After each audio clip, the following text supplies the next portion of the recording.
Thank you Wooflie for giving me permission to post their official and unofficial creature concept submissions. Bobuni have a fondness for life, often enjoying trots in flowery places. Plants seem to thrive wherever they walk, and Bobuni give off a generally positive aura. They have no will to hurt anything no matter how big or small. Ani are an exotic species that do not originate from Sonaria. Their elusive behavior may be the cause of their incapacity to cause harm to others. In turn, they have the innate ability to heal others who are injured and care deeply for the well-being of creatures. Their alarming otherworldly appearance may be off-putting, however they seek out no desire to inflict damage and instead put their efforts into exploring the environment.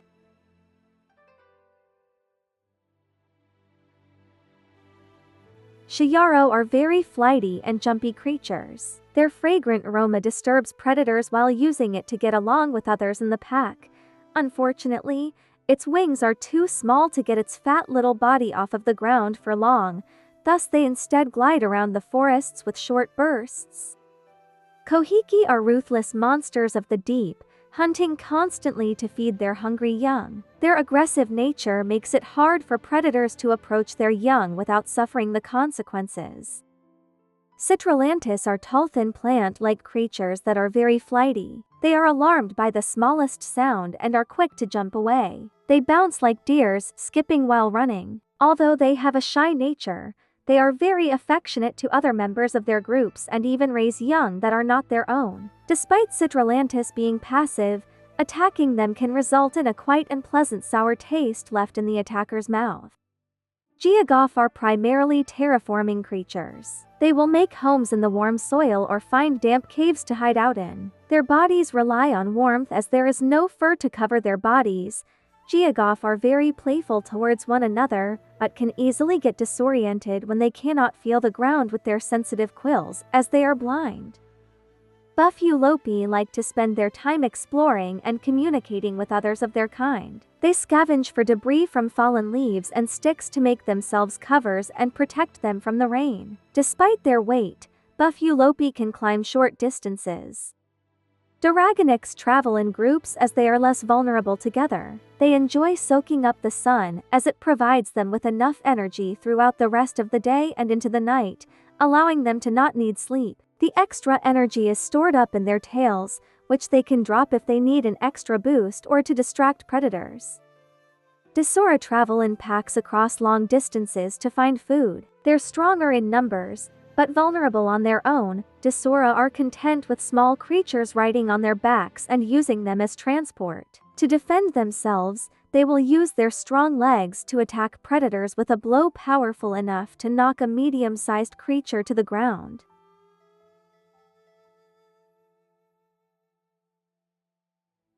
Puro are small, curious birds with surprising maneuverability in the air, seeing as they are as soft and light as a cloud. Fully grown Puro will use their bulbs to become invisible to any threats. This does not stop Puro from finding intruders on their territory. Females will ferociously battle for territory, interlocking horns with other females until they flip over in order to secure the safety of their nest.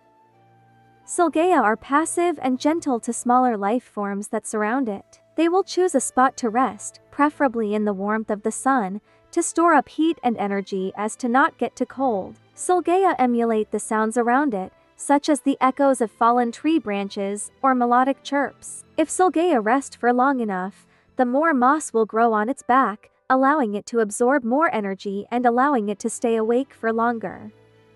These depth lurkers have been referred to as Malveathian, an elusive and recluse creature. The several fins on the body of this warden allow for quick maneuverability underwater, despite its large size. Although their bite is weak, their ability to shoot out pressurized jets of water allow them to deal harmful amounts of damage to foes. These aquatic serpents shape the seas as they move through the water, creating paths as they see fit.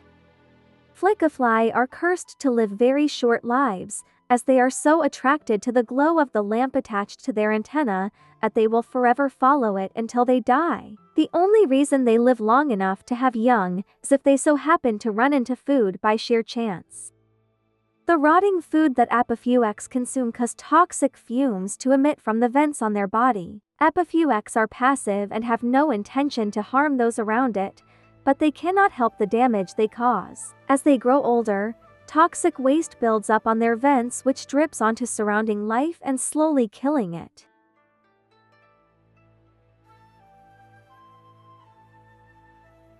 Picaulua are very sociable and playful creatures. They never travel alone and are always accompanied by their pod.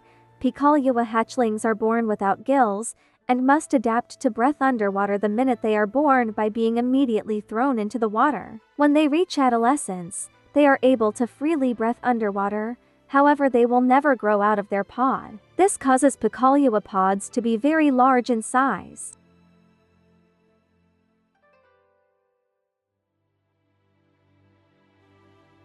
It is said that Husinuma steal the souls of their prey and contain them in the prison that is their body. They sneak up on their targets in the darkness, capturing their gaze. Once they do, it is all over. You may never know when you'll be the next victim.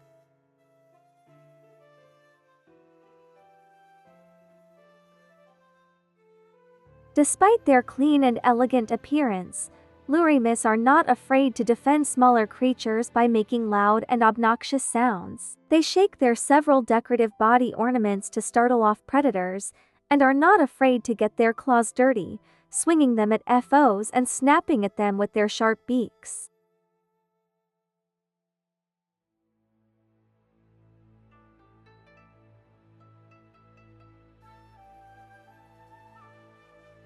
From the depths, these beasts move in groups. Their primary defense mechanism is to shoot out a jet of ink to blind their foes, before either swimming off or attacking. Yet, they hold a grudge towards Eigion wardens, going out of their way to attack them and hunt them down. Their toothed suckers latch onto their bodies, causing several permanent scars and deep lacerations.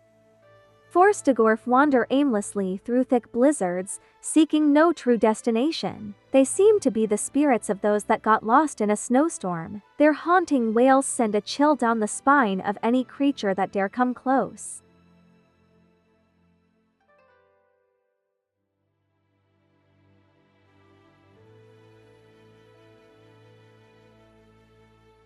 Omnivitus are large, sturdy beasts that resemble a frozen tree that burns from within. These creatures lead a quiet and peaceful life and are distinguished by nobility and magnificence. Omnivitus prefer to lead a solitary lifestyle or with a singular partner. They guard their territories with their lives. For this reason, creatures prefer to avoid approaching them.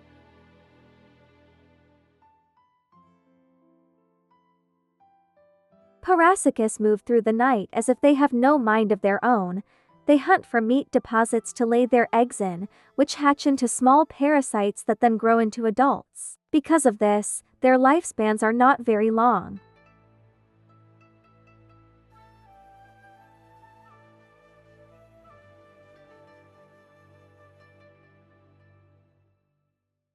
Hikari are devious and wicked, wandering around only at night in search of a new victim to antagonize for its own enjoyment.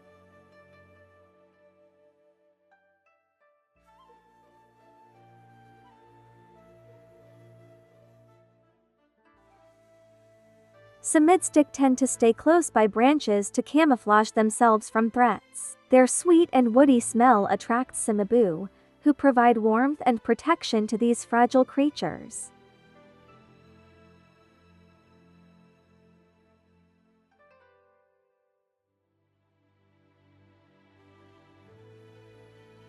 Merramay casually graze plains in the morning, allowing the fungus that grows upon their bodies to absorb energy from their feast during the night. Extra energy is stored within the fungus and exchanged back when Merramay go without food for longer periods of time.